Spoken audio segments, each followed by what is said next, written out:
Hello and welcome to this lecture on cyber espionage. My name's Craig Jarvis. I am an international and cybersecurity researcher.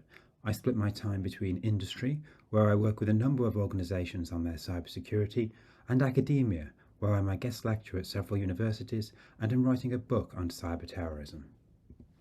This lecture is divided into three components. First, we will talk about the evolution of espionage in the digital age.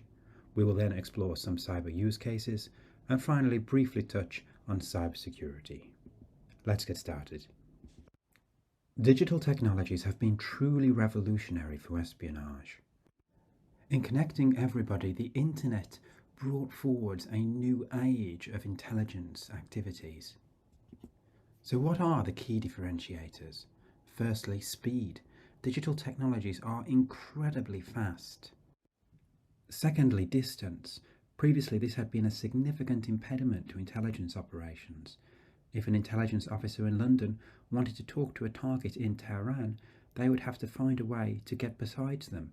They could wait for the target to go on holiday to a country that was mutually convenient, where there were no security risks, or they could try to operate in Tehran, which had significant challenges.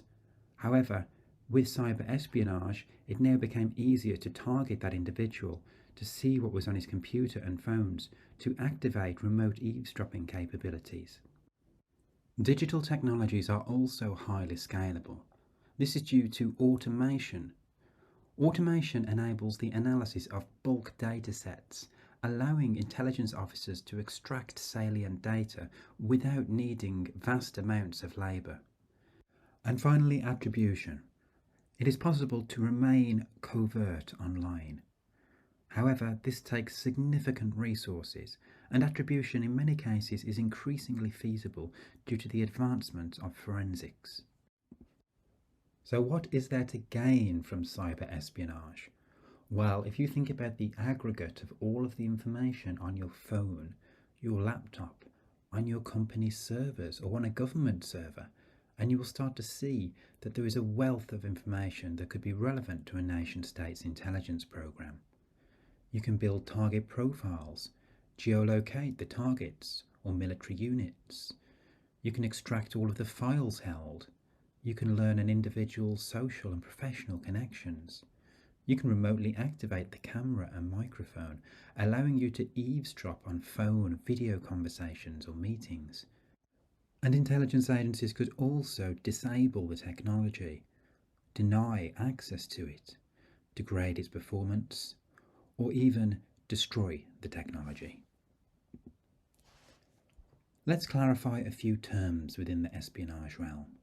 Firstly, espionage is the discovering of secrets, especially political or military, of another country, or the industrial information of a business. Cyber operations is an umbrella term for, firstly, cyber espionage, which is where a data's confidentiality has been compromised. For instance, an intelligence agency may be able to steal classified data from a rival government. Cyber sabotage, which is where data's availability or integrity has been compromised. In this case, it could be that a wipe attack has made the data unavailable, or the integrity has been compromised by, for instance, having a military's bank accounts tampered with, so that where there is supposed to be £20,000, there is only £2,000. And finally, offensive cyber, which is sabotage often against cyber-physical systems, the definition of which is digital systems that control physical devices. So, for instance, your water treatment systems, your air traffic control, your transport controls. And finally, malware, which is malicious software. We're now going to step way back in the history of cyber espionage to perhaps what was the first case. In 1986, astronomer Cliff Stoll was a systems manager at Lawrence Berkeley National Labs. He found a 75-cent accounting discrepancy in computer usage bills. This was an era where users would remotely dial into a computer and would be charged for every second they used the computer. There shouldn't have been any discrepancy, it was a simple system. And Stoll, being somebody that was eminently curious, decided to start investigating what the root of this problem was. Eventually, He found out that an unauthorized user had stolen 9 seconds of computing time. It was a hacker. Stoll monitored the hacker as he first connected to Lawrence Berkeley National Labs and then onwards to military bases. The attacker often used default passwords, a technique that is still used today and sadly is often effective. Once he had access to the target system, the attacker searched for documents that included terms such as nuclear and strategic defense initiative. This was the official name of the Star Wars project, a long-running US research project of how nuclear missiles could be struck down in space before they reached the US. The hacker was eventually traced to West Germany and identified as Marcus Hess. Hess had been selling his haul to the KGB, Russian intelligence. He was arrested in 1987. There is a wonderful documentary on this topic that is available at the link shown below. Stoll also wrote a book of his escapades in tracking the hacker.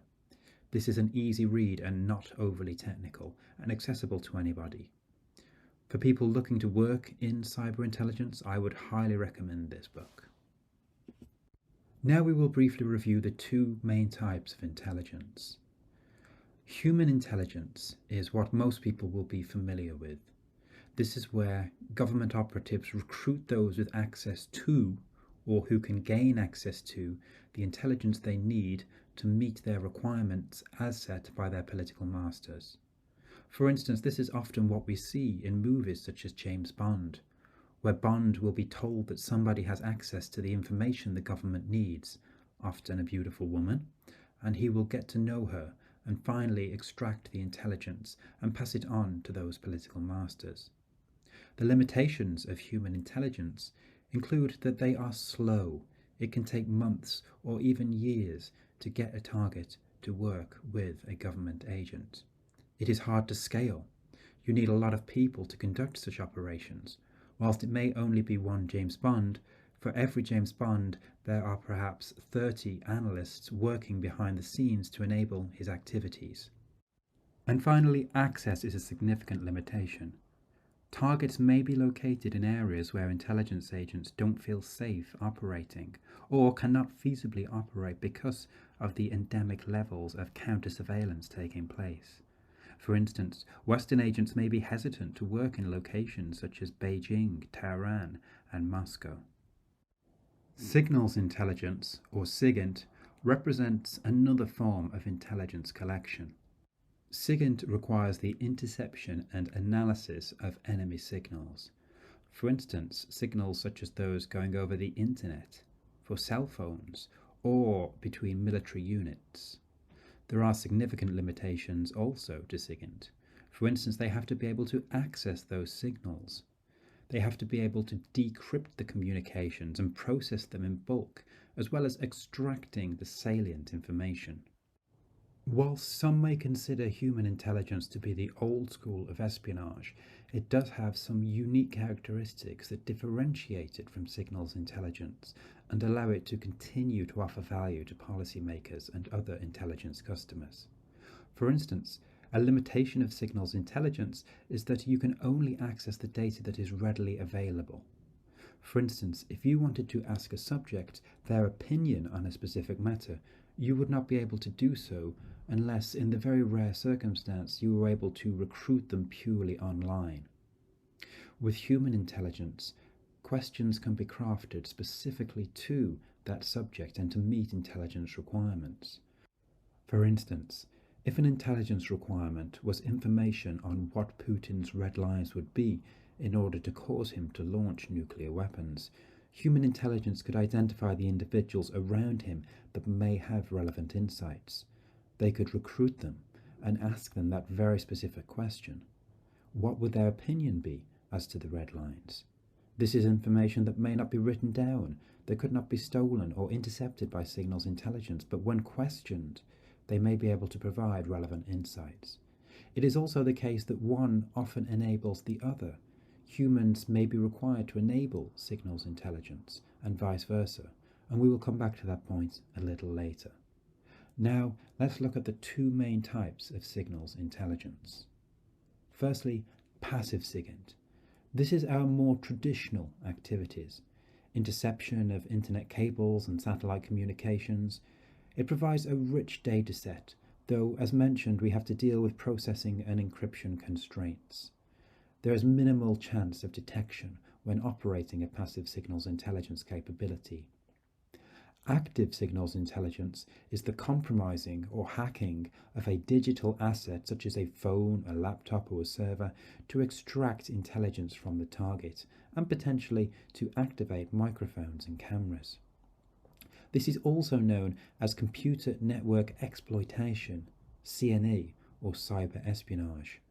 When doing this, there is a higher chance of detection, so intelligence officers have to make a very thorough risk assessment as to whether the equities they are deploying, such as their custom developed malware, will be detected, and if so, could that activity be attributed back to the host government. Historically, identifying which individuals and organisations are responsible for a breach has been incredibly hard. The internet was not designed for security, and that means it is often a permissible environment with regards to concealing one's identity. Additionally, technologies have been developed to help users further conceal their identity. Many such capabilities are available on the dark web or are openly available as privacy protecting tools with legitimate uses, such as for journalists when engaging with sensitive sources or investigating topics that could introduce harm to them. However, digital anonymity is often temporary. Cyber forensics have matured remarkably over the last 5 years, and many campaigns today are now attributed, especially those that continue in operation for several years. Because industry is so often exposed to cyber attacks, substantial investigative capabilities have been developed in the private sector. This is an eccentricity, as in normal espionage, we would not expect to see counterintelligence capabilities outside of the government sphere.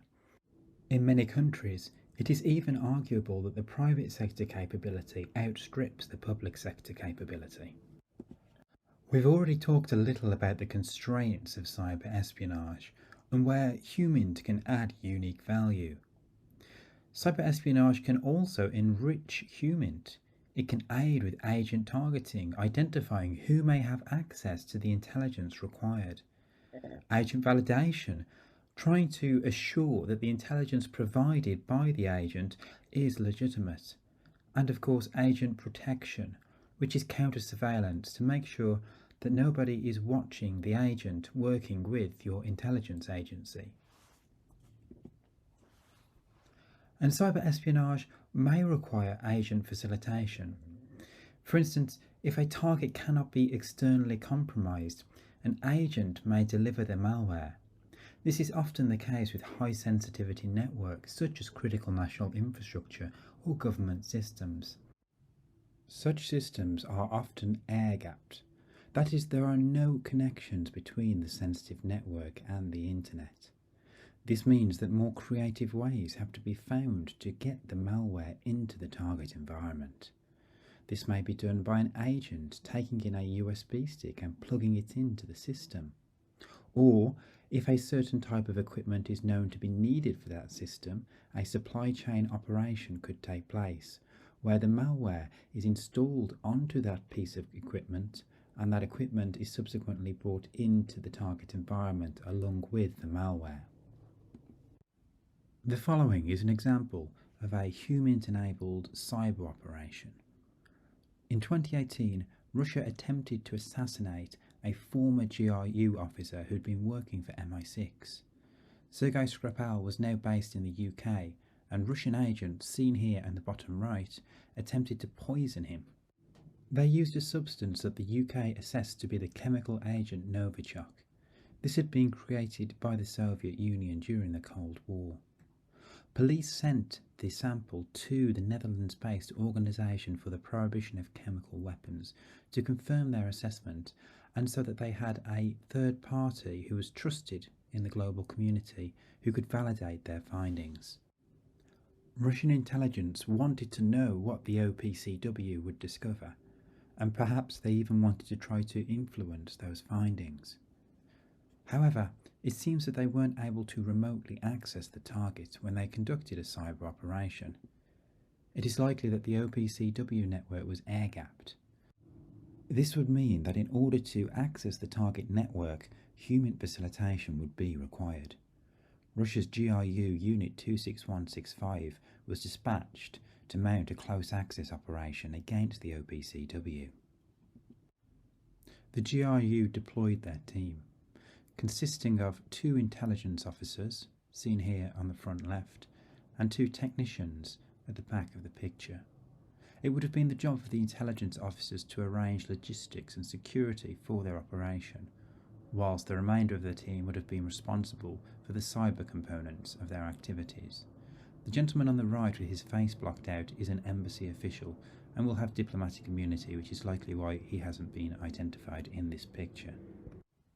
The image on the right shows the setup that the officers established. You can see that it is complete with a computer and a Wi-Fi antenna. The idea would have been to break into the Wi-Fi networks of the OPCW. This would require getting the car in close enough vicinity to be able to connect to such networks. This operation was detected by the Dutch police, and it is from them that we have these images and insights of the operation. Another eccentricity of cyber espionage is the proliferation of capabilities sold by private sector individuals and entities. Cyber espionage capabilities were historically dependent upon a nation having a highly developed technological industry, as well as a developed education sector, so the governments could tap into that expertise to build their capabilities. However, cyber espionage is now heavily commercialized. It is estimated that there are more than 40 organizations all around the world that sell such capabilities. For instance, Israel's NSO group is one of the best known. Sellers of such capabilities will often include provisions within the contracts, stating that the malware and its associated systems can only be used to target terrorists and organised criminals. However, once they have sold the capability, the originator loses any control of how that malware is used. The necessity of targeting such individuals, such as terrorists and criminals, means the activities must remain confidential in order to be successful, so there is no verification method that the seller can use to ensure the terms of those contracts have been adhered to. In many cases, such malware has been found to be used against dissidents, journalists, and political opposition. In some cases, sellers will insert no provisions at all into how the capabilities should be used. However, this is a sector with increasing international focus, including the recent Pall Mall conference in the UK, trying to work out how such companies can be governed and regulated. However, there will always be capabilities that are developed outside of the international structures where legal norms can be enforced, such as in Russia. Espionage's commercialization is a trait that is mostly limited to the digital sphere. We don't really see it in the physical, traditional space. It reduces some of those asymmetries between technologically advanced countries such as the UK, France and the US, and less advanced nations, meaning that capabilities normally they would not have been able to achieve are now achievable if they have a big enough checkbook. That means that when we try to assess who the global players are in the cyber espionage domain, we start to see a pattern that looks a little different to what we would sometimes expect. Measuring capability of covert programs is challenging precisely because they are covert. However, the view depicted here on the right is mostly consistent with analysts' expectations. We see the US, China and the UK at the top of the chart, and Australia and Netherlands surprisingly high up. We see North Korea perhaps a little lower than would be expected, as is the case for Germany and Japan.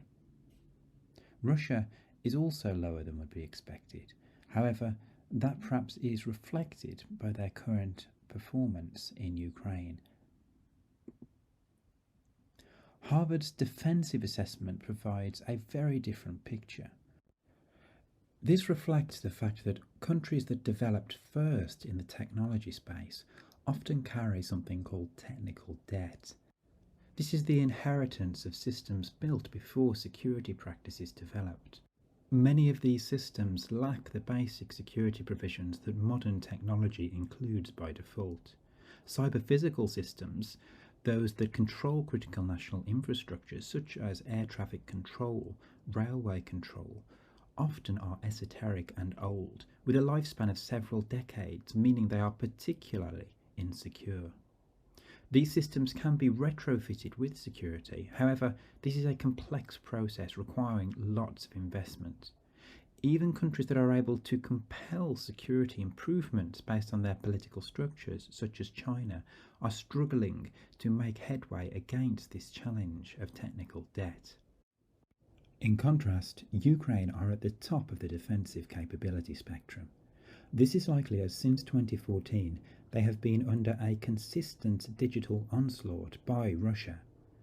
This has resulted in a forced, accelerated evolution as the Ukrainians have learnt to successfully operate whilst managing such continuing operations against their country. We now move to look at some direct cyber use cases. First, hack and leak. Cyber espionage is foundational for hack and leak operations. Such operations release data to achieve a political objective. This may be discrediting individuals, groups, or entire political systems. It may not be that when the cyber espionage capability to steal data takes place, the leak has been planned in advance. It may be opportunistic, and it may not be immediately after the espionage activity, but several months or even several years later when it is politically convenient for the attacker, and the data will cause the most damage. The attacker also has the option of manipulating the data that is leaked, falsifying and creating a disinformation operation. This is best done by changing one small piece of data amongst a larger dataset that is legitimate. This will increase the likelihood that the falsehood is accepted as a truth. One example of a hack and leak operation is the Russian GRU activity against Hillary Clinton during the US Democratic primary between Hillary Clinton and Bernie Sanders. Clinton was seen as much more hostile to Russia, whereas her opponent, Bernie Sanders, was seen as far less formidable. During the operation, the GRU used a false flag to claim responsibility. The persona Guccifer 2.0 was created. Guccifer claimed to be a lone Romanian hacker. However, when journalists engaged him online, his Romanian language skills were poor. It was this, along with many technical indicators, that eventually allowed the US Department of Justice to attribute the attack to the Russian GRU. Political intelligence is also a key requirement for cyber espionage. It is crucial for geopolitical advantage, and targeting politicians and government institutions can provide detailed policy insights. Cameras and microphones can be activated on devices that are compromised. This can allow the attackers to essentially have a bug within the room of their targets, perhaps a Foreign Office meeting room. That would be incredibly helpful for any intelligence service and national government. For instance, in 2015, an actor, likely the Russian GRU, was able to break into the German Bundestag. They were able to access the network by sending an email to its staff purporting to be a UN bulletin. Clicking on the link led to malware deployment. The attackers were able to access confidential documents, office schedules, and they even compromised a machine in the Chancellor's office. Over several months, 16 gigabytes of data was successfully exfiltrated from the Bundestag. Governments adopt numerous countermeasures to such attacks. Most commonly, non-approved and sometimes even approved devices are left outside meeting rooms and office spaces. This means that if the devices have been converted into a bug due to malware being present on them, they cannot capture any sensitive conversations. In some cases, governments have even reverted to older analog technologies such as typewriters in order to try to prevent their secrets from being stolen. Military intelligence is a critical requirement for governments. Understanding enemy force posture enables defensive calibration, covert activities, and offensive preparations.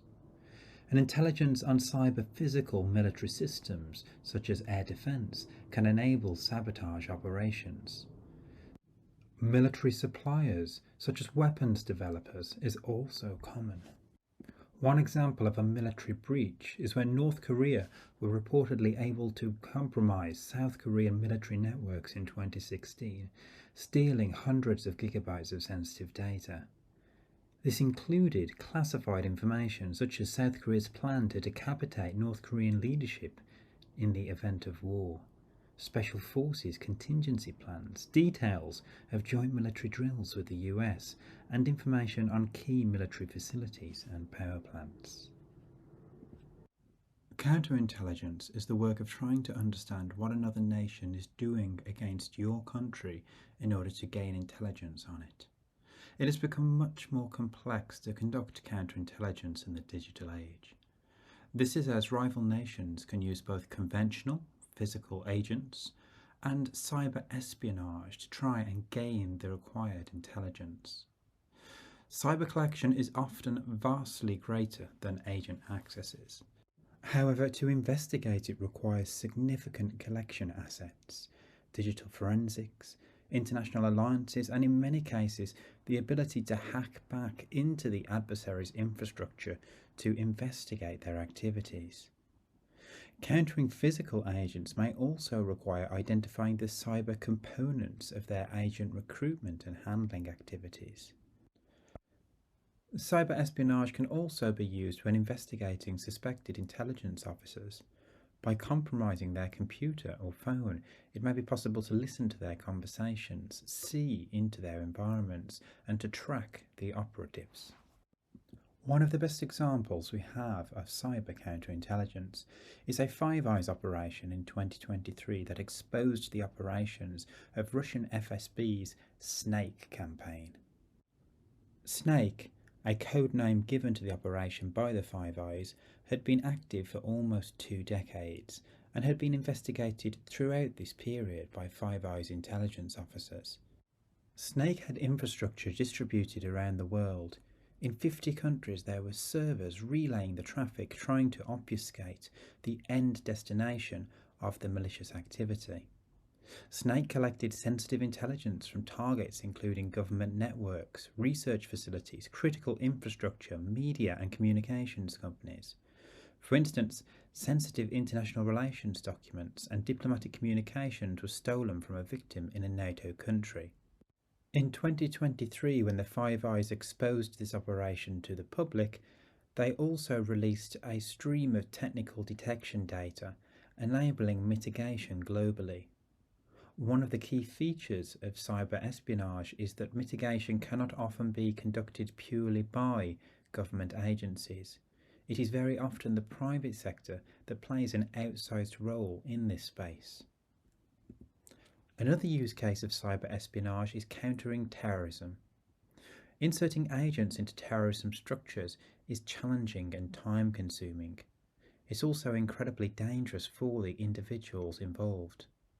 Cyber espionage is a way to more quickly infiltrate those communities and identify potential threats.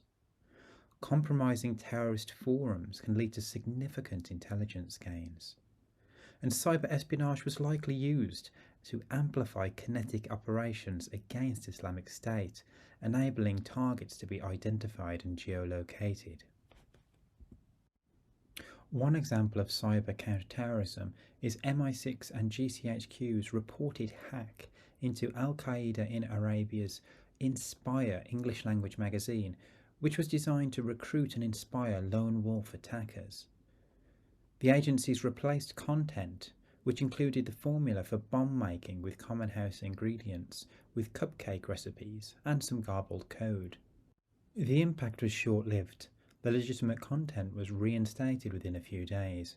However, occurring around the 2010 point, it was an early indication of how cyber espionage could be used to counter terrorism.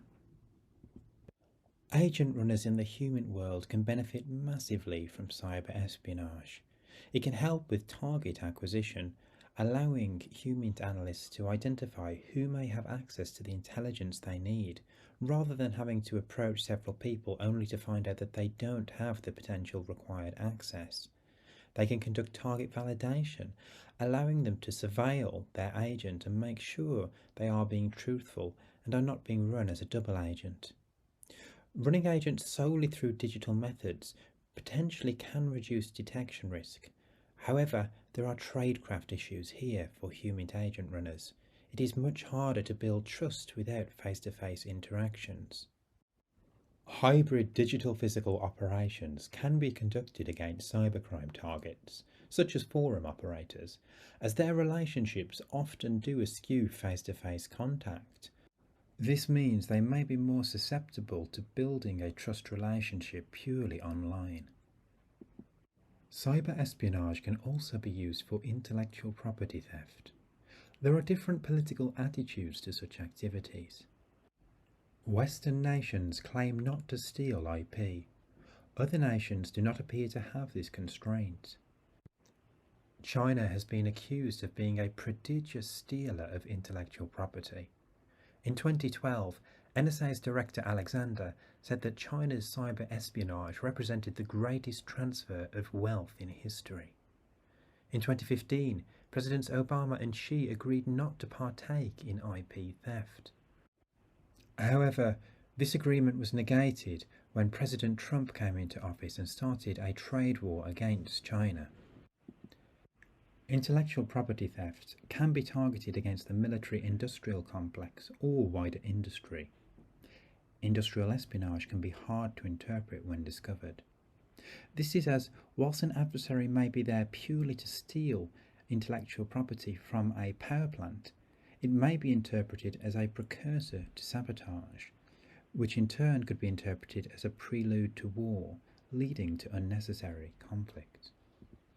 One example of intellectual property theft comes from North Korean hackers who in 2022 compromised a Russian company, NPO, that produced hypersonic and ballistic missiles as well as satellites. Putin had hailed NPO's Zircon hypersonic missile as promising in 2019. It was capable of travelling 9 times the speed of sound. North Koreans were in the network for 5 months before they were discovered. This could contribute to the North Koreans replicating such capabilities, though many components would be required to achieve this feat. A good analogy to consider when thinking about converting stolen intellectual property to finished products is that of cooking. For instance, both I and Gordon Ramsay may have the same recipe and the same ingredients, but that does not mean that the output would be the same.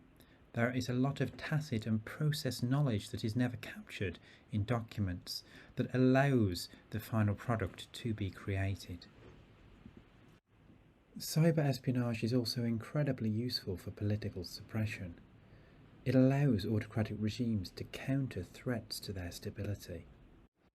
Capabilities, often procured from commercial providers, are used against dissidents, political opponents, journalists and scholars. For example, in 2022, the Iranian Revolutionary Guards Corps placed surveillance malware on the phones of protesters arrested during the women's movement. This malware allowed the IRGC to track the women, identifying which protests they would attend, and downgrading the capability of their devices to 2G rather than 3G or 4G to slow their ability to share knowledge and coordinate protests. In this case, Germany's BSI were able to disable the command server. However, the practice likely continues. Now we will briefly talk about cybersecurity. With cyber espionage, attackers are always playing a game of cat and mouse with the defenders. defensive innovations will trigger offensive adaptations. Social engineering is often relied upon to counter advanced technical defences. And when building those defences, there is often a trade-off between usability and security. The more secure we make a device, often it becomes less usable, although this is not always the case. For instance, facial recognition can often make a device easier to use, as you don't have to constantly type in a long password whilst providing additional security. This usability versus security dynamic can be seen in one of the most advanced defences that networks can deploy, that is air-gapping themselves from the internet. This means that no traffic can move from the internet to the sensitive network. This can prevent attackers from getting in, but it also prevents users from getting out to access information. In summary, over the course of this lecture, we have seen how espionage has evolved to become more dynamic and complex. Malware can be used to harvest a rich array of information, as well as turning a device into a roving bug by activating the camera and microphone. Cyber espionage capabilities are no longer the exclusive preserve of nation-states and can be procured commercially. Attribution is challenging, but advancing forensics means that most campaigns are attributed eventually. And HUMINT is not redundant in the cyber espionage age, but it is perhaps employed in more limited circumstances. Thank you for listening to this lecture. Please connect with me on LinkedIn, where you can find me by searching Craig Jarvis Cyber. Thank you. Hello, and welcome to this lecture on cyber warfare. My name is Craig Jarvis. I'm an international and cybersecurity researcher. I split my time between industry, where I work as a threat intelligence analyst, and academia, where I lecture at several universities and am currently writing a book on cyber terrorism. This lecture is divided into three components. First, we will explore some definitions. We will talk about what cyber can deliver to attackers, and we will explore the history of cyber warfare, before we start to examine the three pillars of influence, espionage and sabotage, and how these can benefit belligerents before war and during the war itself. Let's get started. Cyberspace is the notional environment in which communication over computer networks occurs. You may access it through your phone, through your laptop. Your fridge in your car may use it for updates. Malware is software designed for malicious activity. That could be stealing data or some sort of destructive effect. Cyber-physical systems are those digital systems controlling physical devices, for instance, water treatment systems or air defense networks. Cyber operations is an umbrella term we use for cyber espionage, which is where data's confidentiality is compromised, for instance, if a classified document is stolen, and cyber sabotage, where data's availability or integrity is compromised. This could be if a system, such as an air traffic control system, is knocked offline, or if a system has its configuration changed, meaning it no longer functions as it should. This would represent an integrity compromise. Offensive cyber operations are sabotage, typically against cyber physical systems, such as the air traffic control systems we've just talked about. Daniel Moore divides offensive cyber into two different types of operations. Firstly, presence-based. These are strategic capabilities that a nation may have at their disposal. They begin with lengthy network intrusions and conclude with an often destructive effect. The second type of operations are event-based. These are directly activated tactical tools that can be field deployed to create immediate localized effects. For instance, it could be that a capability can be developed against a particular type of tank that the adversary operates. The capability may be able to be packaged so that it can be operated by lesser skilled individuals on the front line if they can get within proximity of that tank. Effects could range from disrupting its communications to even disabling parts of its functionality. Now to review some of cyber's differentiators. Cyber can be incredibly fast. Whilst there is an overhead when setting up such capabilities, their execution can happen very quickly. There is no dependence on target proximity when using cyber capabilities in the same way there is when using conventional forces. A missile may only be able to go so far, whereas cyber can operate around the world at pace.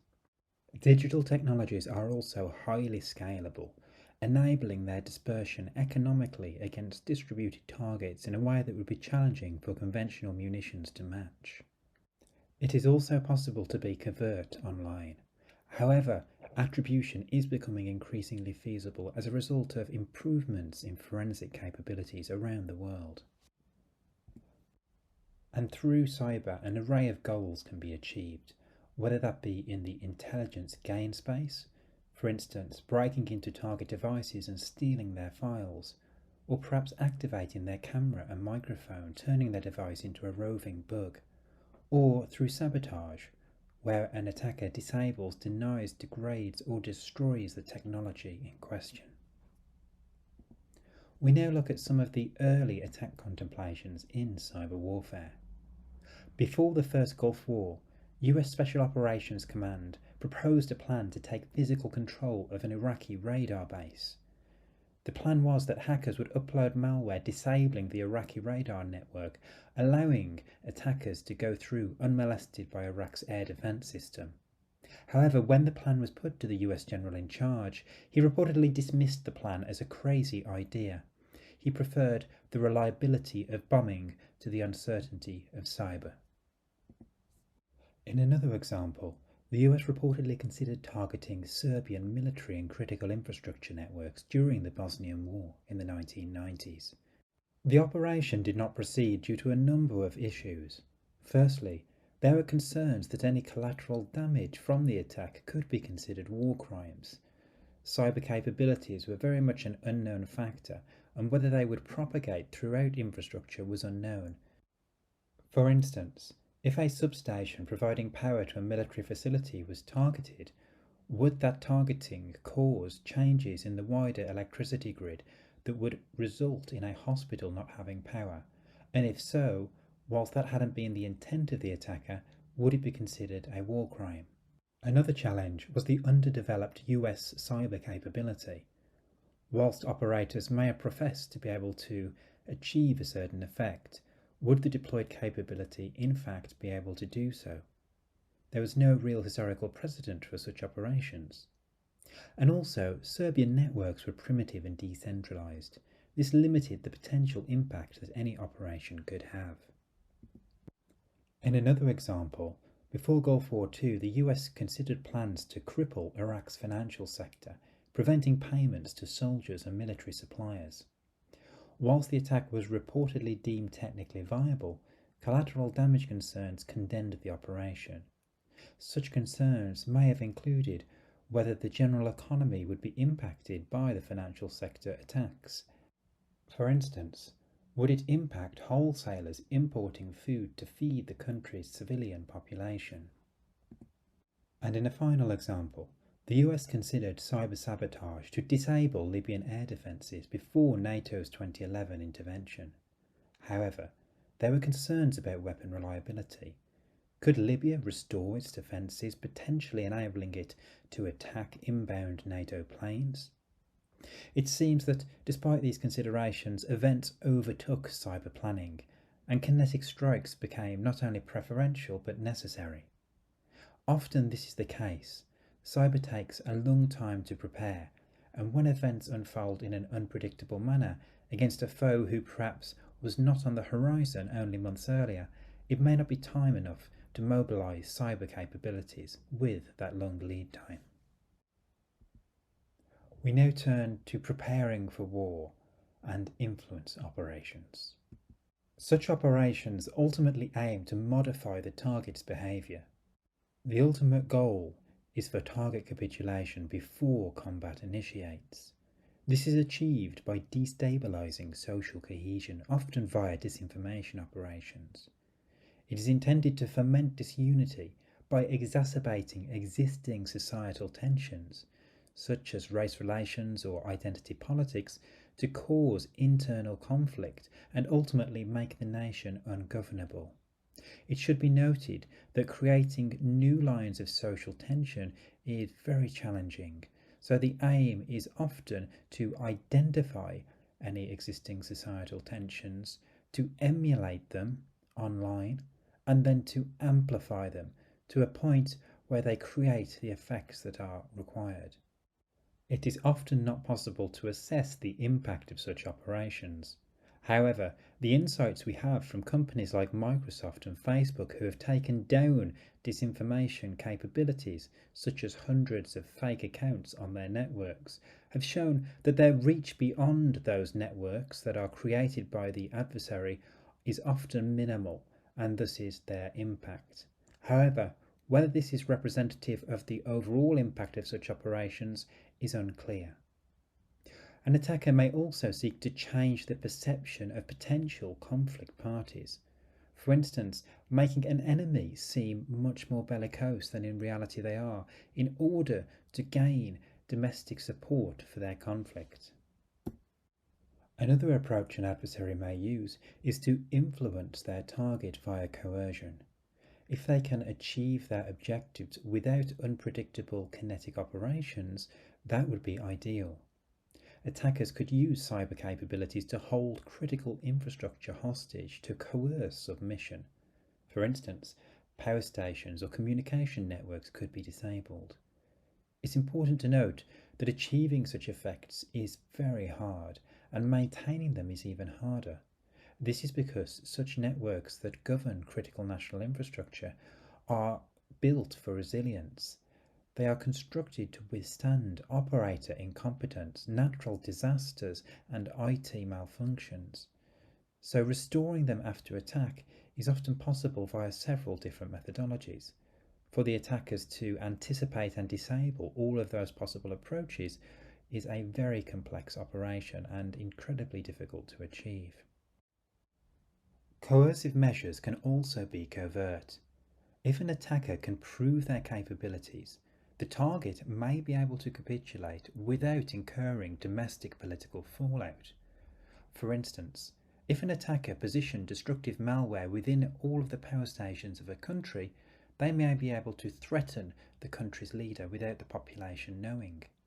They could then take out one power station, which could be presented to the public as a IT error or a general maintenance error, to prove their capabilities to the victim.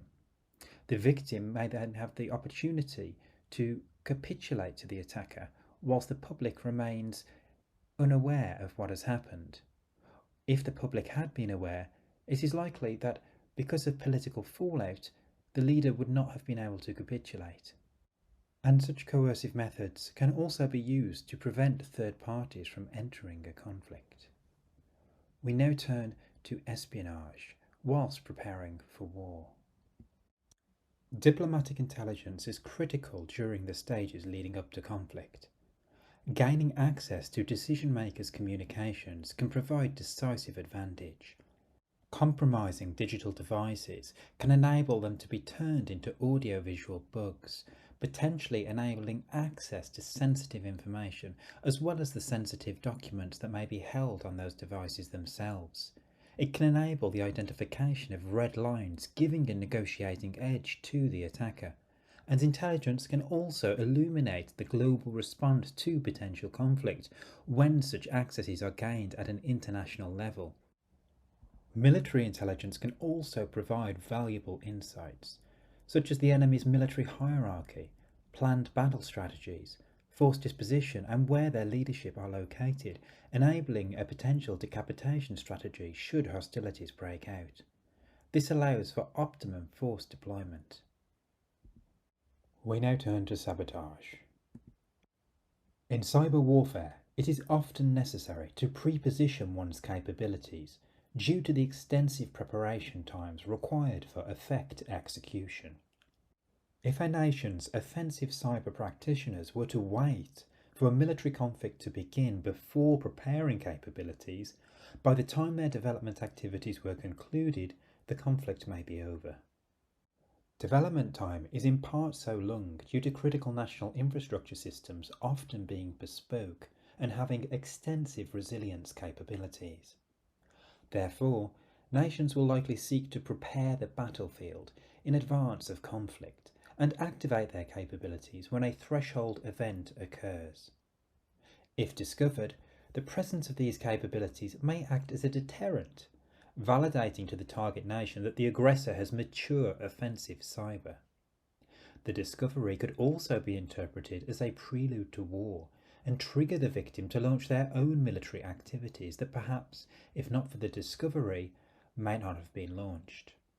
In another scenario, if the discovered offensive capabilities are neutralized, the victim may instigate an attack, believing themselves to have created a window of opportunity that lasts until the aggressors are able to replace the lost capabilities that were discovered. One example of pre-positioning is Volt Typhoon, a group identified by Microsoft in 2023 and attributed by the US to China. Volt Typhoon had pre-positioned themselves within US critical national infrastructure, including industries of communications, energy, transport and water. They used living off the land techniques, making it harder to identify them. And whilst they were identified primarily in the US, they are believed to be active globally. It is highly likely that other nations are also planning CNI sabotage. Covert actions are an important part of any state's arsenal in the prelude to war. Cyber can enable traditional covert military activities by another form of preparing the battlefield, disabling enemy detection capabilities. Cyber blinding is one such technique that achieves this goal by manipulating enemy sensors. Simply disabling sensors via cyber operations can trigger alarms and activate redundancies. It is often preferable for an attack to affect the detection capability by showing a false normal state, in the way that Hollywood movies show jewelry thieves looping the security cameras of a high security vault during the heist. In one example, it is believed that Israel conducted a cyber blinding attack in 2007 when they bombed a Syrian facility assessed as developing nuclear weapons. Israeli fast jets flew into Syria, dropped their ordnance destroying the target and then returned to base. The Syrian air defense system never activated. It is believed the Israelis used cyber blinding against the Syrian air defense system, thus shielding the fighters' presence. This is one of the few examples we have of good combined forces integration, where cyber and other force capabilities are used together to achieve an outcome neither could have acquired in isolation. Cyber sabotage capabilities can also be used covertly to destroy the enemy's war manufacturing capabilities. However, such operations are exceedingly rare given their destructive effects, and typically only take place when nations are on the precipice of warfare. Because of this, whilst the operation may be covert, geopolitical deduction will likely point to the culprit regardless of any technical evidence.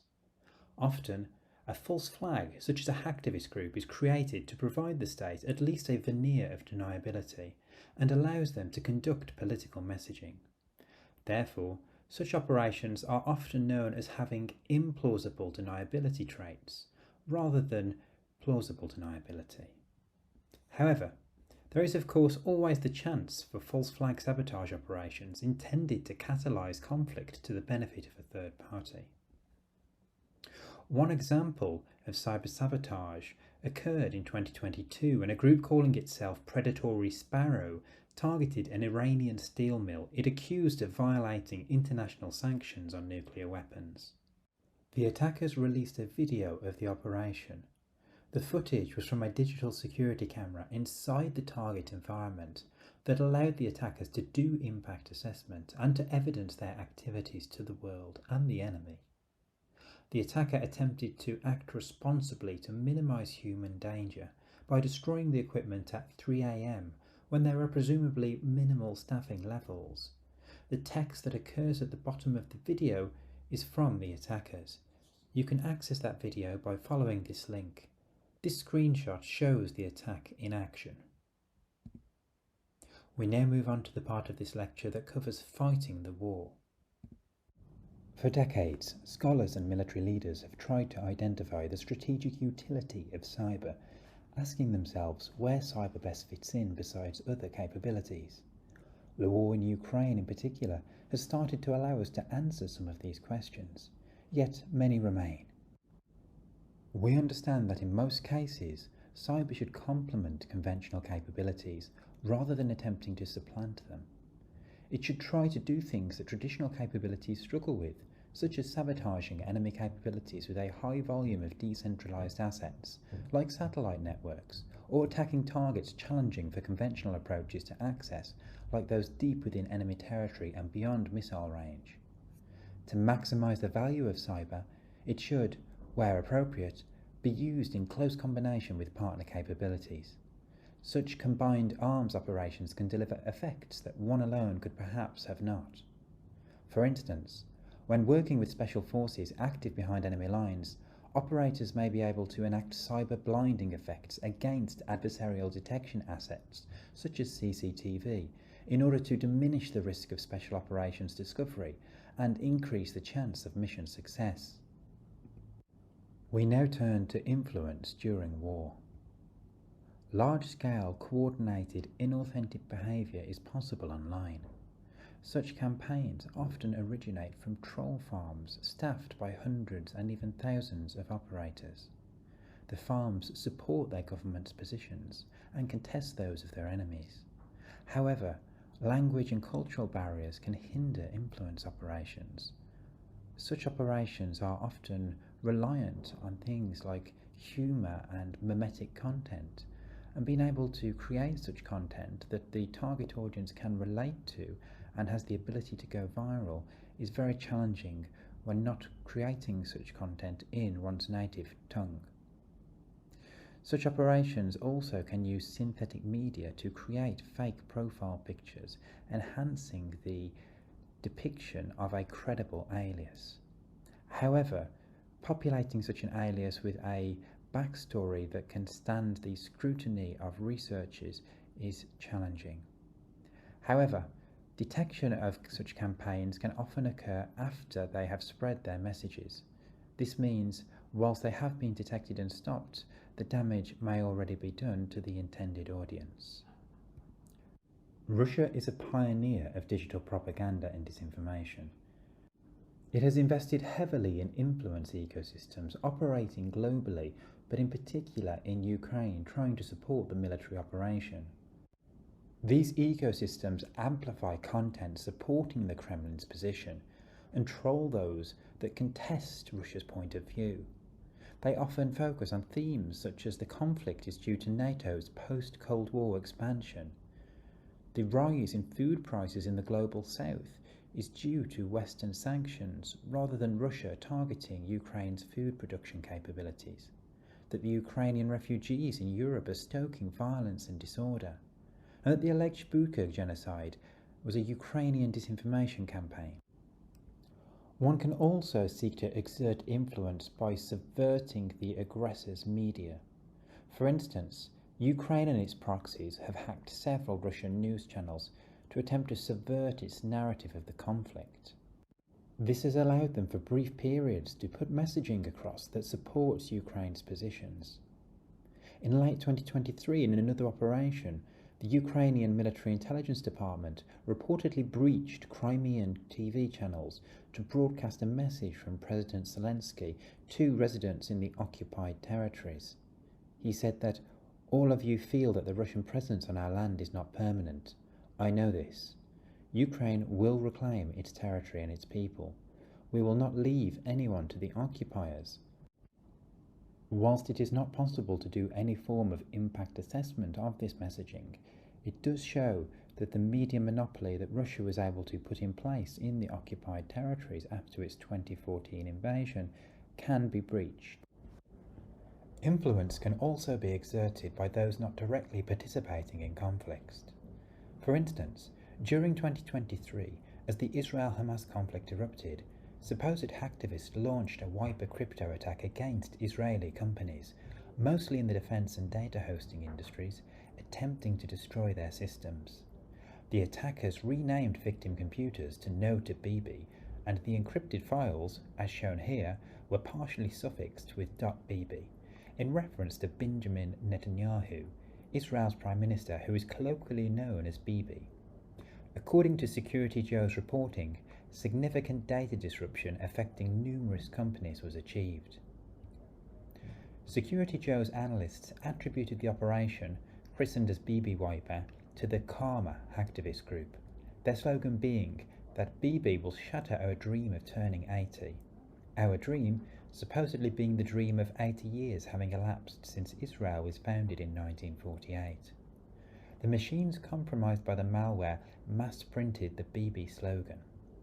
It was an attempt by the attackers to masquerade as domestic Israeli hacktivists acting in protest at their government, likely intended to help paint a picture that its actions were not supported by the citizenry, and portraying the Israelis as acting immorally in their operations against Hamas. After further analysis, Joes reached the conclusion that Karma was in fact likely the Iranian state-sponsored Moses staff hacking group who had been active for several years. Numerous indicators supported this assessment, such as Karma's lightweight online footprint that was not aligned to typical hacktivist MO, and other technical traits. If true, this suggests that Iran were using false flag hacking techniques in an attempt to influence the Israel-Hamas conflict, of which they were not a direct participant. Another form of influence during warfare can come from deepfake technologies. These are also known as synthetics and allow for audio or visual emulation. Initially, deepfakes were used to superimpose celebrity heads onto pornography actors.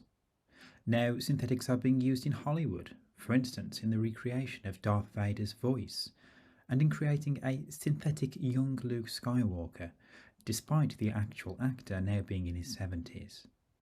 Synthetic technologies are also being used for medical applications, for instance in recording and then emulating the voices of throat cancer victims who may not be able to speak in the future. These technologies also have a much darker side. When you can emulate a person, be that their voice or their image, you can create disinformation. For instance, in the early days of the Russia-Ukraine war, a deepfake video of President Zelensky announcing Ukraine's surrender emerged. Attackers had breached the Ukraine 24 website and posted a video still and set the scrolling website banner to highlight Ukraine's surrender. The deepfake was low quality and quickly debunked. It can be viewed here at this link. However, in the future, the quality of these deepfakes will improve, and as we get to a point where it is impossible or near impossible to discern fact from fiction, it will be more feasible to sow confusion during warfare. Ukrainian actors have also conducted similar operations against Putin. Influence can also be projected via online cameras which can be hacked. They are ubiquitous and often poorly secured. Once breached, they can be used to monitor military movements, assess battle damage, or project propaganda. For instance, Ukraine has hacked into Russian cameras to broadcast messages from President Zelensky, one of which is seen here on the right. We now move on to espionage during warfare. Knowledge on the enemy's military can be vital during conflict. Understanding the structures of their command, the individuals in charge and their battle plans can help provide advantage. In one example of a nation trying to achieve this, in March 2024, the Ukrainians claimed to have broken into the Russian Ministry of Defense. They claimed to have exfiltrated Secret Service documents, orders and reports that had been circulated between around 2,000 units. They claimed the intelligence they had exfiltrated allowed them to map the Ministry of Defense structures and personnel, and they claimed to have stolen information security and cryptography data. Whilst it is not possible to ascertain the verity of this statement, even the suggestion of cipher material having been stolen will have caused significant disruption to the Russian Ministry of Defense, who will have had to change those ciphers as a result. The screenshot on the right is one released by the Ukrainians of the operation. Identifying the enemy's positions is incredibly valuable during conflict. We find one example of this during 2014, when the Russian GRU, their military intelligence unit, Trojanized an application that was being distributed on Ukrainian military forums. The application was designed to accelerate targeting for the D-30 howitzer artillery pieces from minutes down to 15 seconds. This meant there was less chance that the target had moved whilst the calculations were taking place. The app's creator says that more than 9,000 soldiers used the application. The malware that the Russians had inserted was capable of geolocation. This enabled them to identify the geoposition of the artillery pieces in action, to pass that to their forward units, and to target those artillery pieces. By early 2017, 15 to 20% of the Ukrainian pre-war D-30s were destroyed. However, it is unknown to what degree the malware contributed to that rate of attrition. A variant of the supply chain operation we have just discussed is Russia's operation against Ukrainian unmanned aerial vehicle operators. They were sent phishing emails containing links to manuals of UAVs. However, these manuals were laden with malware, and they could allow the UAV operators to be geolocated and subsequently killed. Cyber espionage can also be used to range artillery fire. Russia has used live feeds from compromised surveillance cameras to enable this activity. As a countermeasure, by early 2024, Ukraine had taken down more than 10,000 security cameras. We now move on to sabotage during warfare. Sabotage has one of four aims: to disrupt the technology's performance, to degrade it, to deny the enemy's ability to use a technology, and to destroy the technology. We will look at each of these in turn. An example of disruption can be found during the 2008 invasion of Georgia by Russia. Russia claimed that Georgia was committing genocide against the South Ossetian people. Russian-based actors disrupted key Georgian websites by overwhelming them with so much traffic they could not respond to legitimate requests. This denial of service attack impacted the Georgian government's ability to communicate with its citizens and to global audiences as the invasion occurred. Georgian websites were also defaced, such as that of Georgian President Mikhail Saakashvili, who can be seen here in the bottom right, being compared in poses to Adolf Hitler.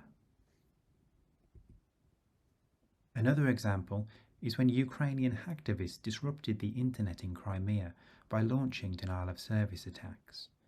This had limited impact, but if it had been used in coordination with kinetic operations, it could have contributed to a military outcome. An example of deny can be found in Operation Glowing Symphony, a US Cyber Command effort to deny IS the ability to deliver propaganda. The US Cyber Command was able to identify 10 accounts that were central to IS propaganda dissemination. They breached the accounts and locked the users out of them, denying access to the servers. This severely compromised IS's ability to project propaganda, meaning they would have to rebuild their base of followers. Destructive operations are a key part of cyber warfare. For instance, such activities occurred in parallel to Russia's 2022 invasion of Ukraine. Wiper malware, designed to erase all of the data on a device, were used against industries such as financial, media, and government. Cyber sabotage capabilities were also used to destroy cyber physical systems such as power plants. The impact is unknown.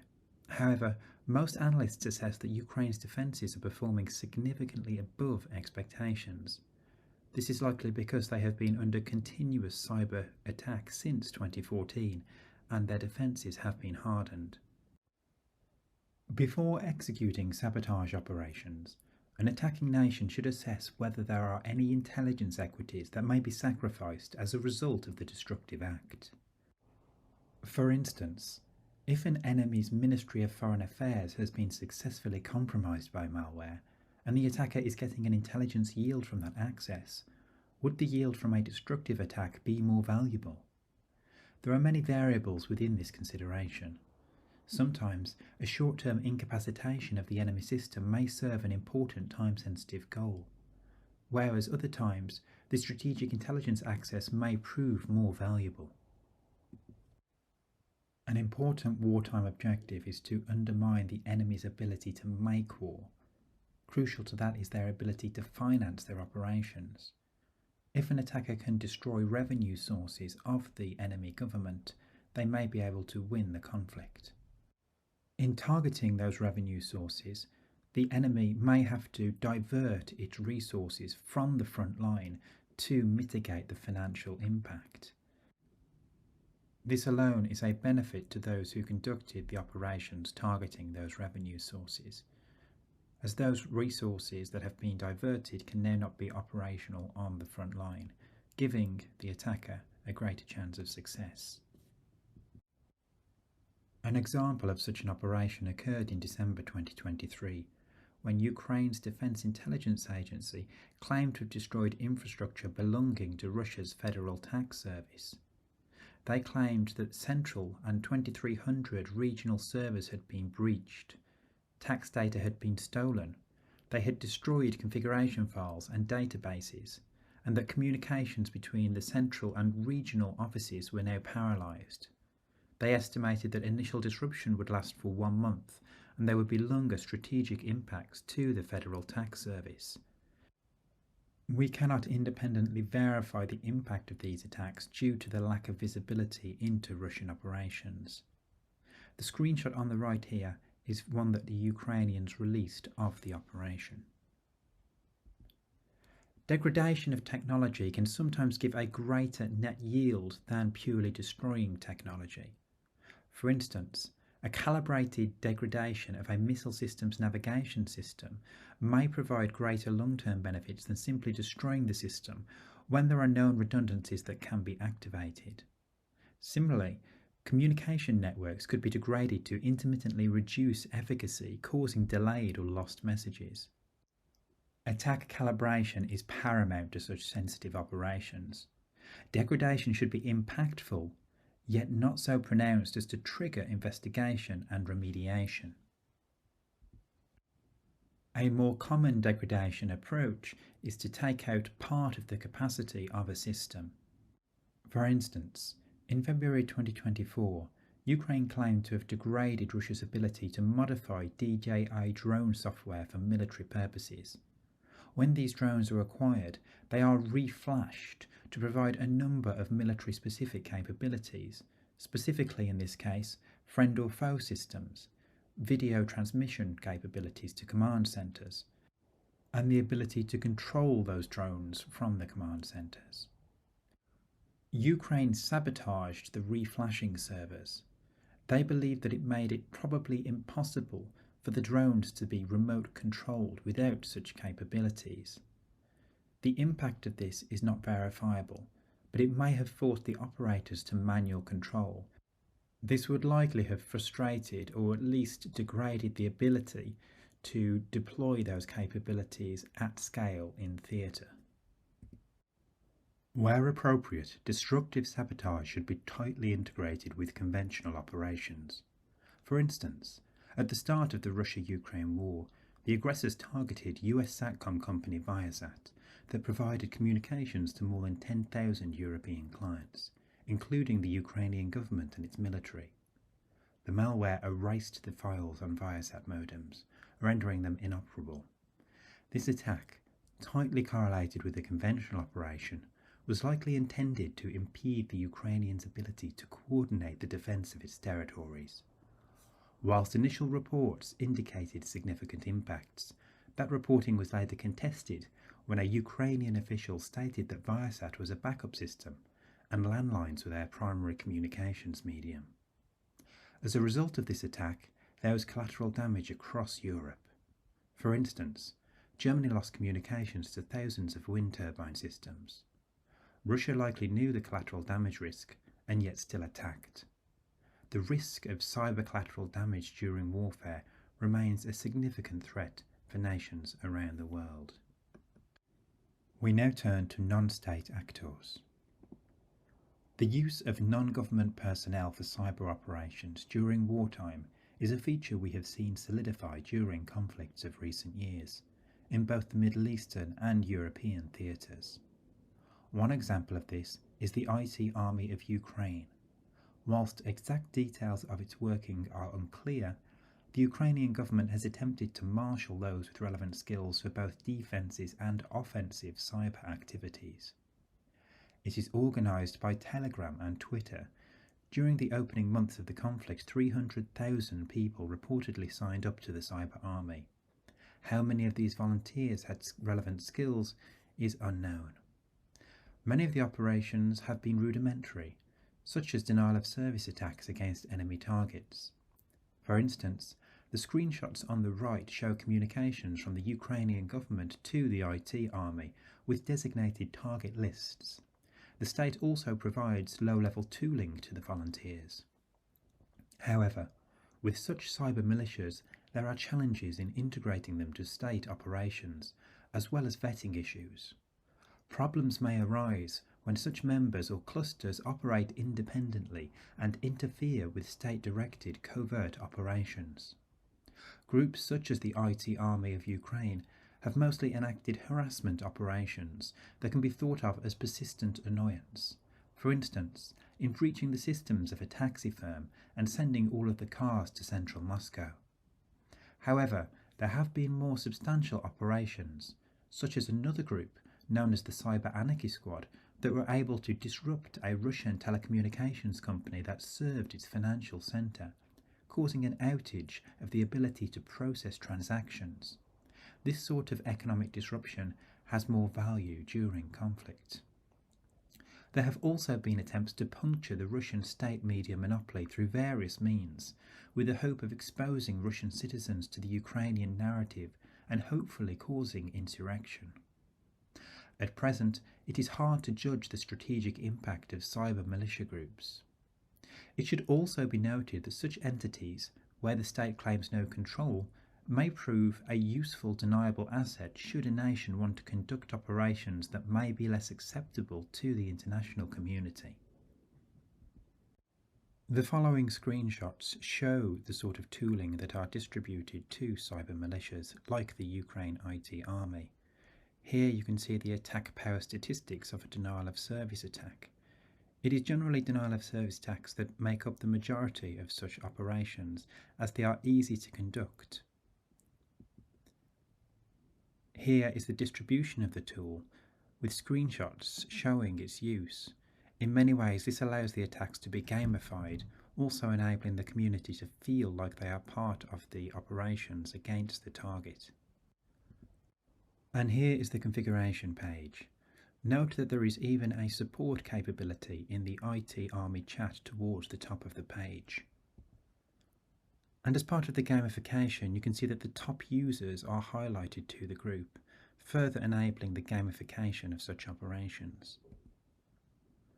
Overall, so far it is assessed that hacktivists and cyber militias have had limited impact in cyber conflicts.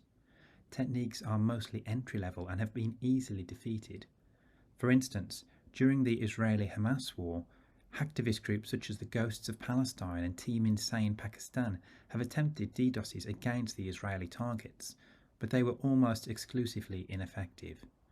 Larger targets have defences to mitigate, and when they are taken down, it is usually only temporarily, with minimum impacts. Smaller targets that can be taken down tend to be inconsequential.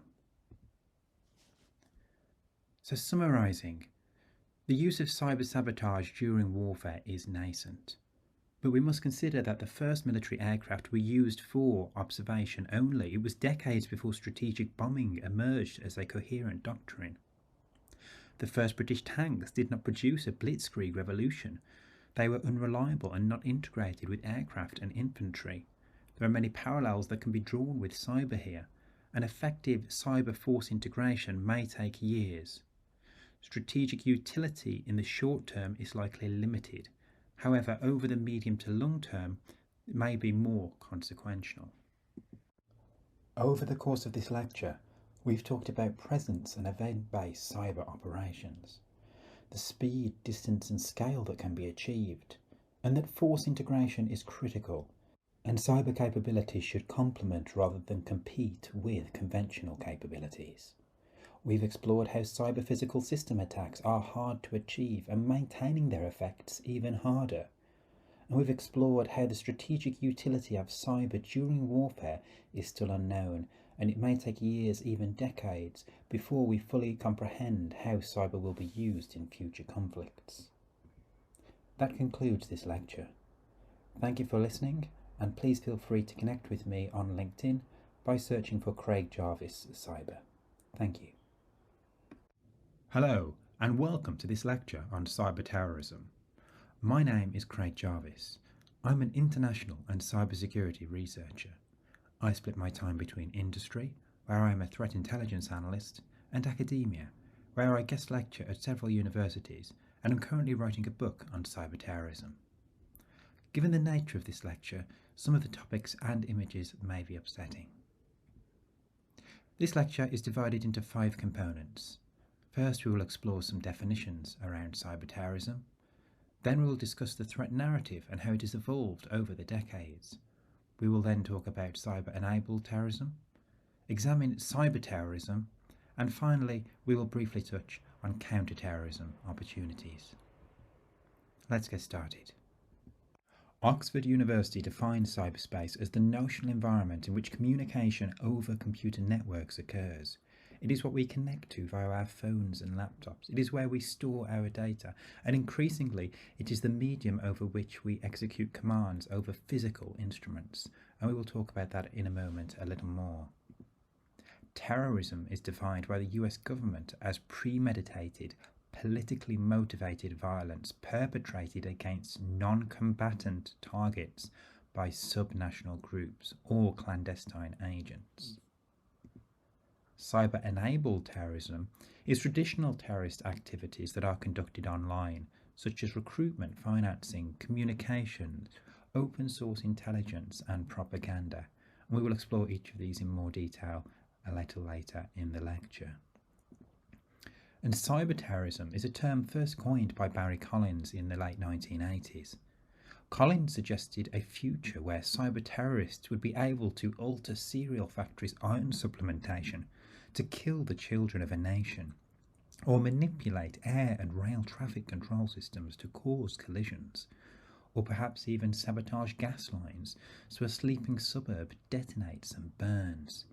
Collins said that the cyber terrorist will make certain that the population of a nation will not be able to eat, to drink, to move, or to live. Now, at the time this was written, the World Wide Web hadn't even been invented. It was very much a depiction that was theorised and informed by science fiction. In the following decades, scholars put further resources into trying to understand what cyberterrorism may look like. One additional definition was provided by Dorothy Denning, a noted computer science scholar. She said that to fall in the domain of cyber terror, a cyber attack should be sufficiently destructive or disruptive to generate fear comparable to that from physical, that is conventional, acts of terrorism. Another 15 years passed and dozens of scholars made attempts to define cyber terrorism. In 2021, Plotnick and Slay came together and they created a definition based on all of the other commonalities within the decades of definitions that had previously been proffered. And this is the definition that they came up with in turn. They focused on the aspect of it being a non-state actor, that they must be trying to induce fear, and that it must be in pursuit of social or ideological objectives. However, we still didn't really understand how a cyber attack could generate fear comparable to that of a conventional attack, until some work was done by Chandler and his colleagues. Chandler found that civilians respond politically to cyber terrorism in the same way as conventional kinetic terrorism, but only when a cyber terror attack results in fatal consequences. The lethality distinction, he found, appears to be the threshold for the onset of strong political effects. Therefore, the definitions that will be used in this lecture are, firstly, Cyber-enabled terrorism. This is terrorist activities traditionally conducted offline but are now enabled by digital networks. Cyber-terrorism, which is hacking-enabled terrorist activities, and lethal cyber-terrorism, which is hacking-enabled terrorist activities resulting in fatalities. And finally, cyber-physical systems are particularly important when discussing cyber-terrorism.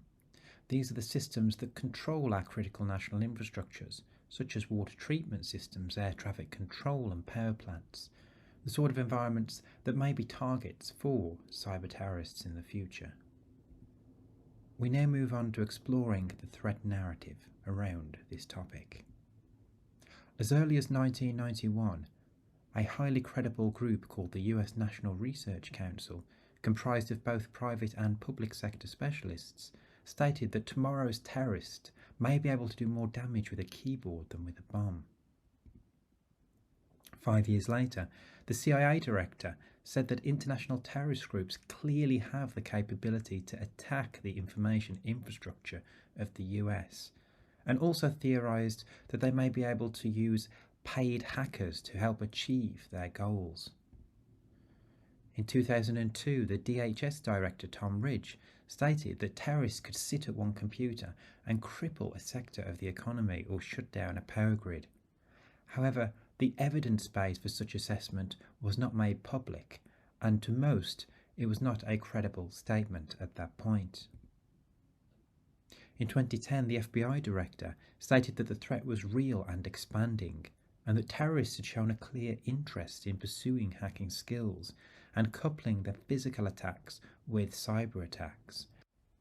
This has been a recurring fear of analysts, that terrorists may be able to conduct a conventional attack, such as 9/11, whilst at the same time operating a cyber offensive, whereby they may be able to compound the effects and casualties of the former component of their operation.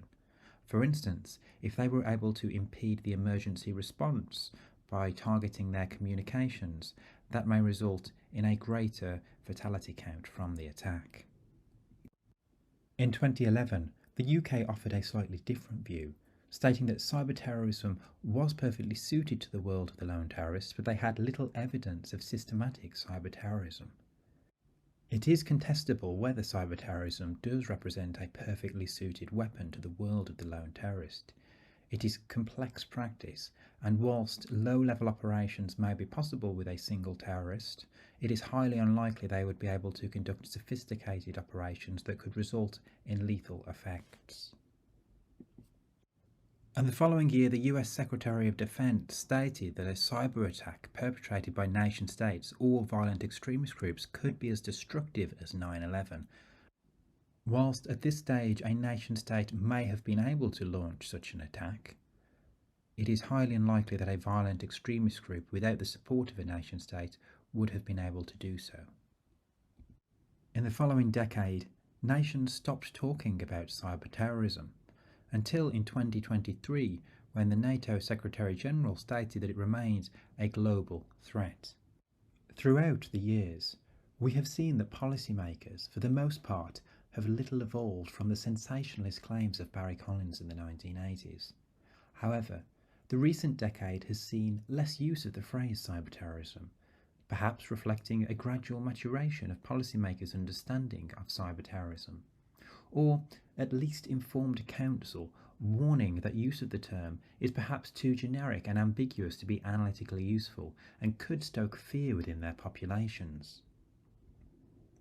We now explore cyber-enabled terrorism.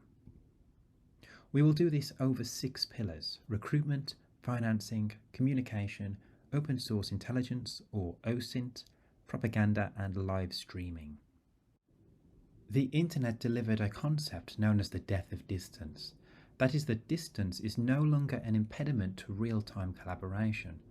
This allows terrorists to recruit beyond their physical proximity. Forums can allow radicalization of potential recruits via cultural immersion over a significant period. Whilst major platforms are curtailing Islamists' reach, far-right activity has not been as tightly controlled. Telegram, with advanced privacy features, is a radicalisation hub. And there are also specialist far-right platforms such as Gab, Parler and 8chan. Cross-border financial transfers have also become easier with digital technologies.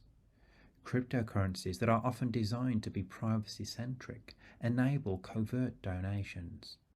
However, advancing crypto forensics makes detection increasingly likely.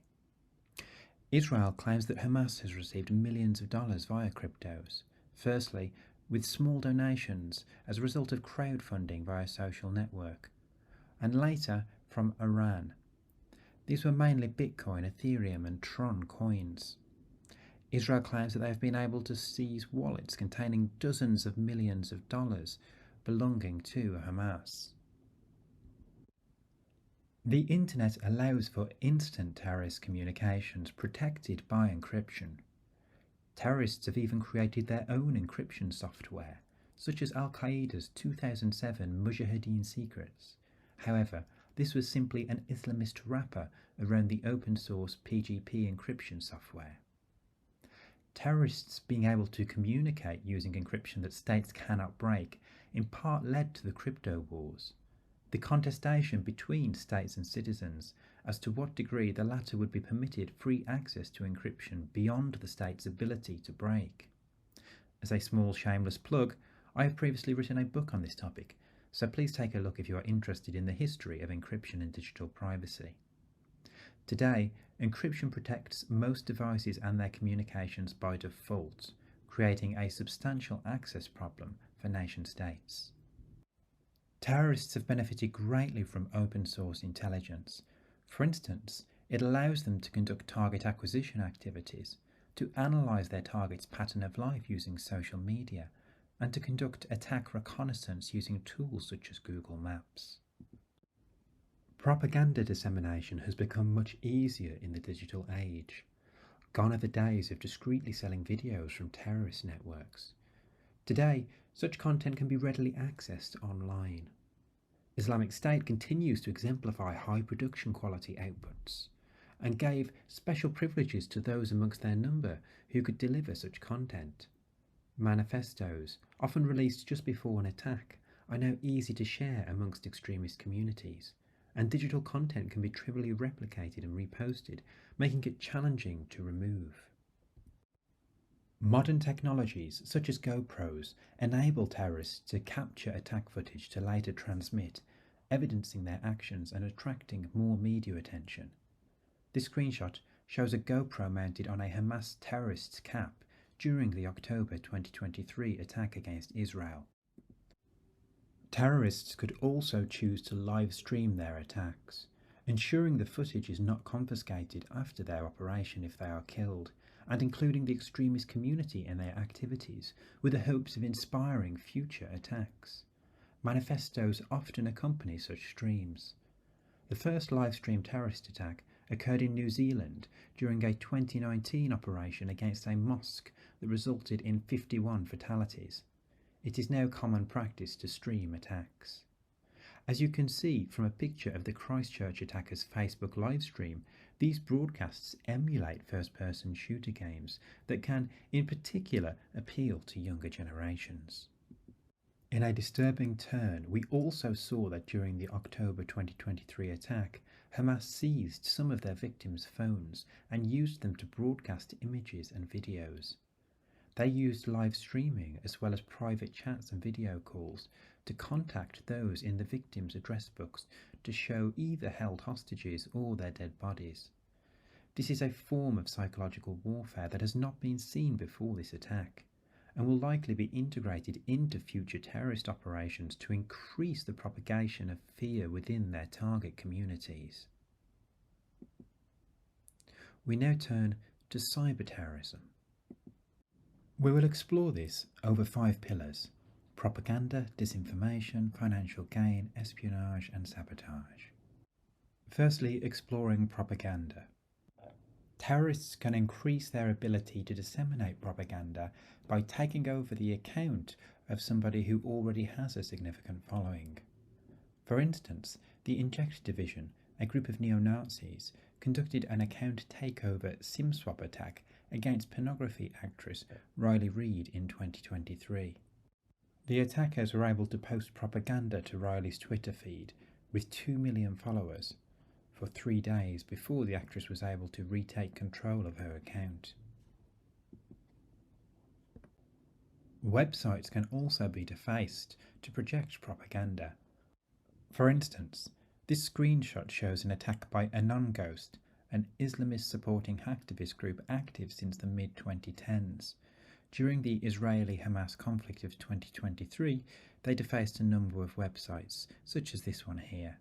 You can see a message claiming attribution in red, and in blue you can see the propaganda message. Further, billboards and other IoT devices can be hijacked in order to project propaganda. This is another example from the Israel-Hamas 2023 conflict, when attackers were able to hijack billboards near Tel Aviv and display a Hamas flag, an Israeli flag burning, and Hamas footage. Terrorists can also threaten operations online to induce fear. We now advance to disinformation. Hacking can be used to break into news websites to either plant stories or to manipulate existing stories to perhaps change how the readers may view the content. Disinformation can also be used to herd targets towards attack locations. For example, the Syrian Electronic Army, an ostensibly non-state entity, compromised the Israeli Defense Forces Twitter in 2014. The account had more than 200,000 followers. The SEA posted that a potential nuclear leak had occurred at the Dimona nuclear reactor after a rocket strike. Now, at the time, Hamas were firing rockets into Israel from Gaza, so such a tweet was potentially feasible. Imagine if you lived in close proximity to the nuclear reactor, and a trusted news source, such as the IDF's Twitter account, told you that there was a potential leak. It is likely that you and your family would try to evacuate. It is possible that perhaps there are only a few evacuation paths locally, and an attack could be mounted on any one of these if attackers were able to herd a population towards those locations. In this case, it is unclear how much panic was caused, and IDF were able to reclaim the account a few hours later. They apologised for the earlier post and claimed the SEA was cyber terrorists. Such operations can puncture the perception of security, or could be part of a misdirection during an attack. When Hamas launched their 2023 attack, they fired thousands of rockets into Israel. Israelis use a number of apps to give them warning of incoming salvos like this. AnonGhost were able to exploit an API vulnerability on one of these, the Red Alert app, and send messages to the users such as "Death to Israel" and "Nuclear bomb is coming," as highlighted in this screenshot. This may have added to the confusion during the attack. AnonGhost claims that 10 to 20,000 Israelis received such messages. We move now to financial gain. Cybercrime is incredibly lucrative and can help fund terrorists. For instance, ransomware criminal attackers have extorted at least $456 million in 2022. Targeting hard to investigate and less regulated cryptos can deliver significant profits. North Korea stole at least $1.7 billion in 2022 against such targets. However, thus far there is little evidence of terrorists engaging in cybercrime.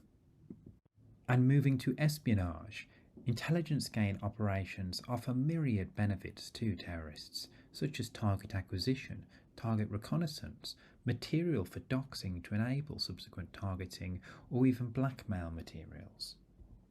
For instance, Hamas has likely had cyber espionage capabilities since the early 2010s, such as the Gaza Cybergang and Arid Viper.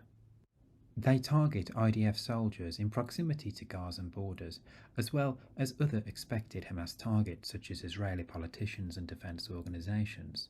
Their techniques include spear phishing and social engineering via social media, and they have malware for iOS, Android and Windows, a combination of custom and public tools available to them.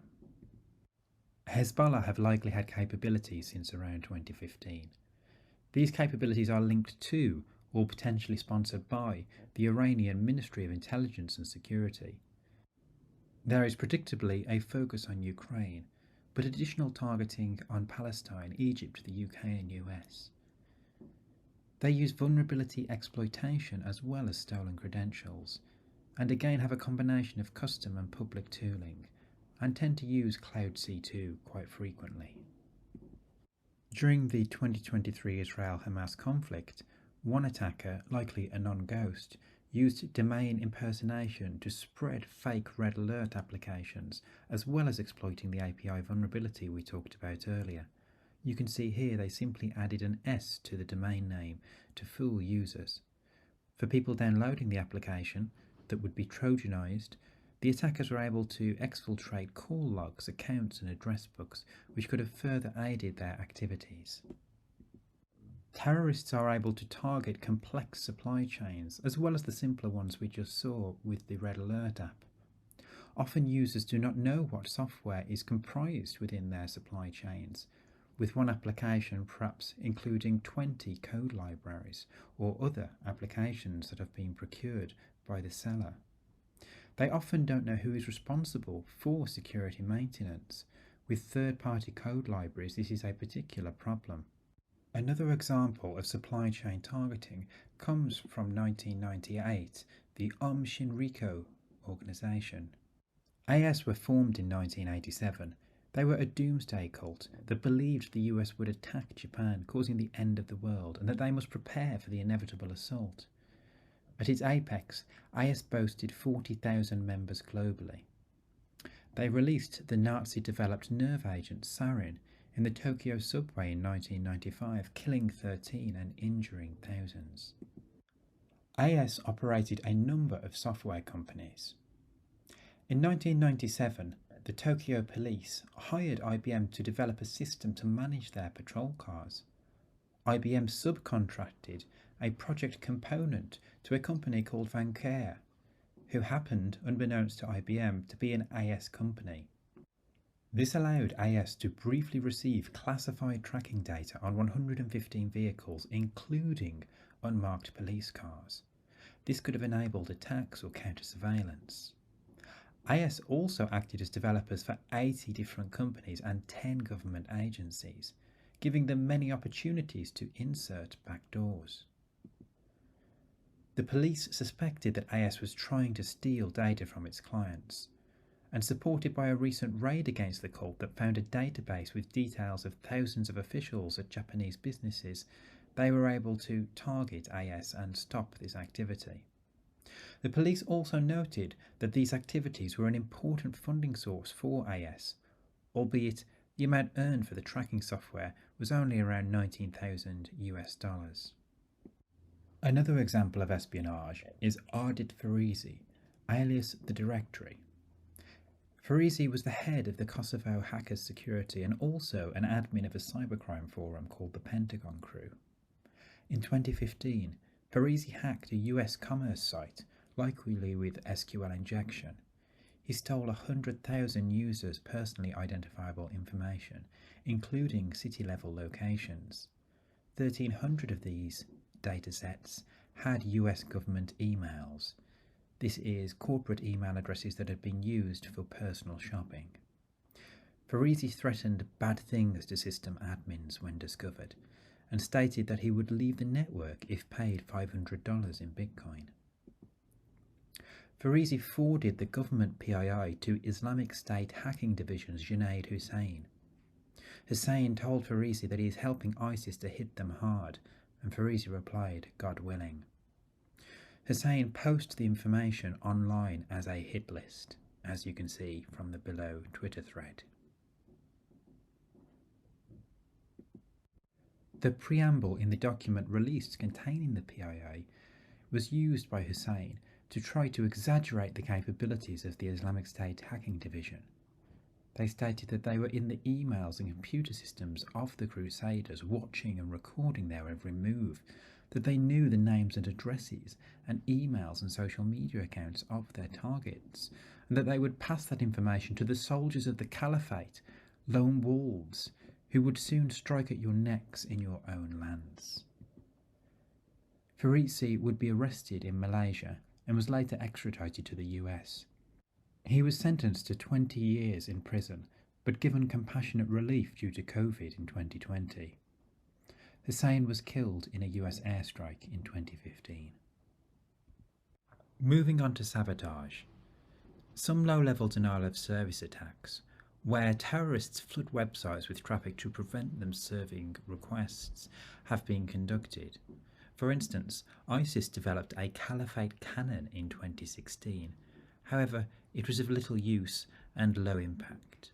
Future attacks are likely, but defences should mostly mitigate.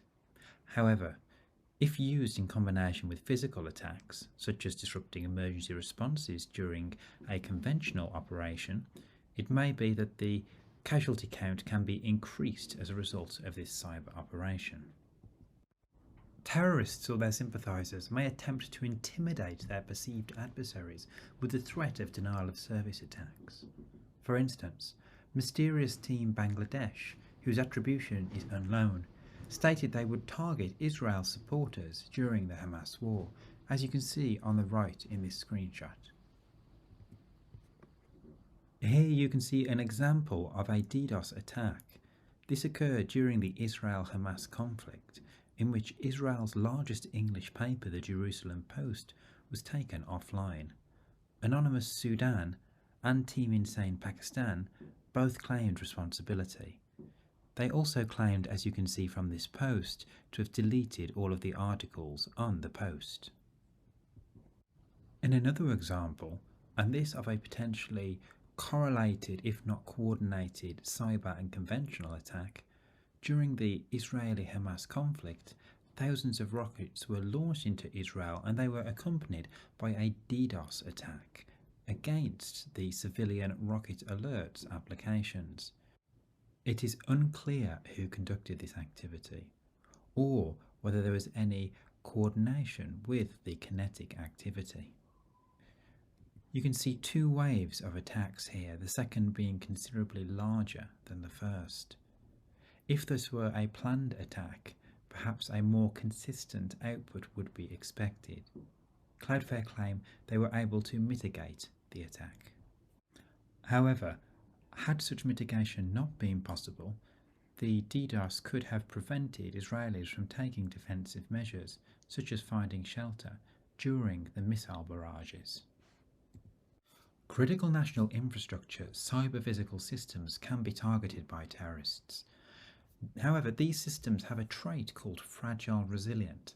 That is that short-term disruption is feasible, but sustained effects are challenging. That is as these systems are architected to be highly resilient to withstand equipment malfunction, operator error, or natural disasters. Many important systems are old with less mature security, yet these systems are increasingly retrofitted with defences. Terrorists could also try lesser sabotage attacks. For instance, widely available wiper malware used on enterprise systems could cause significant damage. Yet, these attacks are typically likely to have less impact against critical national infrastructure cyber-physical systems. That is, as these systems are highly bespoke and often also require custom malware. Sabotage could also amplify kinetic attacks in the same way we saw that disruption could. False flags are also a common feature of terrorist activity, or perceived terrorist activity at least. Terrorist attribution can be used as a deniable veneer for state activity. However, maintaining this facade for anything beyond basic attacks is hard. Given that assessments of terrorist capabilities are generally low, complex cyber operations are hard to false flag against terrorists. However, one example we have seen is TV5 Monde. They were targeted by a group professing themselves to be the cyber caliphate. 12 channels were taken off air for 18 hours and social media accounts were hijacked, as can be seen here in these screenshots.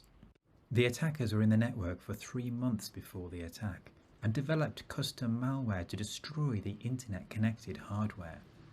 The attack was stopped by an engineer removing the hacked machine from the internet. The French government and FireEye assessed the attackers were in actual fact Russian military intelligence who had an unknown motive. Lethal cyber terrorism is also potentially feasible. Cyber-physical system attacks could conceivably result in fatalities when we think about their criticality. Things like power plants and air traffic control, their manipulation to effect physical harm is feasible. However, such an effect requires a significant amount of skill, which is currently assessed as beyond terrorists' capabilities. The most likely scenario for lethal cyber terrorism is if such capabilities were purchased on the black market. However, this is assessed as unlikely in the medium term. We now briefly explore counter-terrorism opportunities in the cyber domain. Authorities are able to identify targets online in a way that perhaps they would have struggled to in the physical world. This is as a result of social media, as a result of forums that can be infiltrated. Networks can be mapped and propaganda monitored. Digital forums can be infiltrated, and authorities can disrupt the infrastructure that supports terrorist operations. Terrorists can also be geolocated, enabling law enforcement or military responses. So whilst the internet has presented a lot of opportunities to terrorists, there are also a lot of drawbacks. In summary, terrorists have successfully adopted to the digital age, evolving the nature of the threat that we face. Governments are developing new investigatory tools to deal with this evolved challenge. Hacking-enabled terrorism is today nascent but likely to accelerate as society digitizes. And lethal cyber terrorism is likely possible, but not in the short term. That concludes this lecture on cyber terrorism. Thank you for listening, and please feel free to connect with me on LinkedIn by searching for Craig Jarvis Cyber. Thank you.